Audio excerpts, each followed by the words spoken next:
Hi there, Coach Tommi here. In self-defense, attacking is everything. One of the pitfalls in self-defense training is that we concentrate on defenses and releases and so on, as we should be concentrating on how to actually do the attacks. In attacking, also as in making attacks as in defensive techniques, where we come later on, you have to use your body correctly.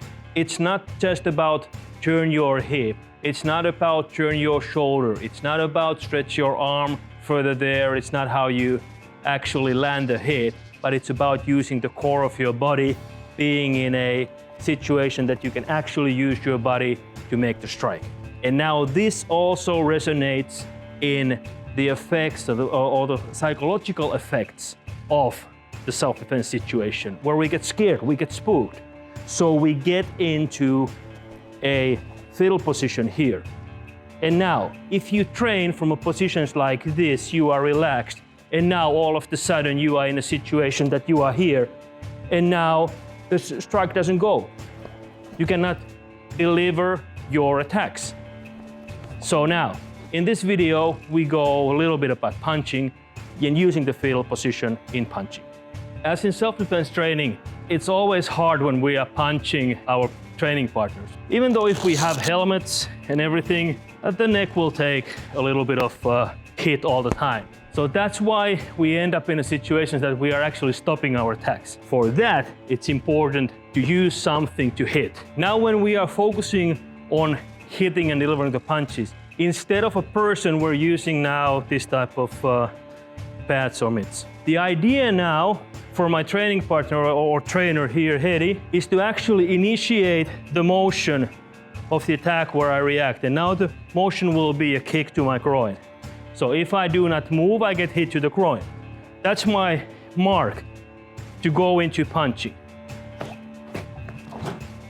If I've been training of making punches like this,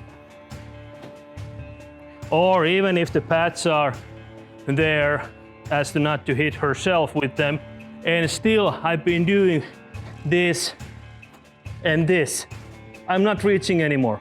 And when we add a kick to my groin, I'm here, using the fetal position here, being ready now, and being able to move forward, diagonally forward, being able to move out the line of fire as she's firing with the kick.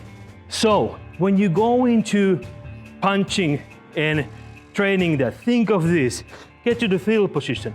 It's not so much about how you place your feet. Your feet have to be so that you can move.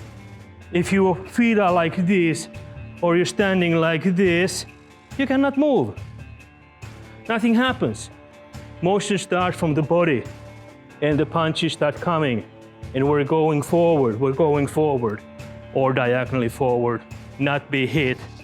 And when you want to make that happen, in a sense that you're making a realistic thing. Now this is deliberate practice. This is not a situation, this is not a scenario, this is deliberate practice. She's kicking me. And that's my mark to go into punching and reaching out. When you're training solo, when you're training with a partner, remember, your partner needs to be an active part of that. Otherwise, we would be just punching a bag, and that's a whole different ball game. There's a whole different target to that training. I hope these tips help you to focus your own training. Hope you like the content, so hit like, hit subscribe. If you feel that some of your friends would benefit from this content, please share the video with them. Comment, let's share the ideas, and be back with us.